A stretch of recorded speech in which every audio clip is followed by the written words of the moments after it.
If I was gonna switch one, I feel like it would be this Jets pick. So I'm gonna switch the Jets pick. Give me the Jets to pick up a win after just trading their entire team. Because I just don't think there's any way that this is still a lot of road teams. This is like a 50-50 split. Actually, this is more road teams winning than home teams this week. Do I take the Chargers too based off of that?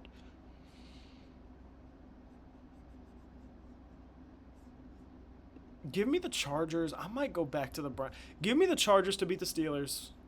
Give me the Chargers to beat the Steelers because eventually the Ravens are just gonna.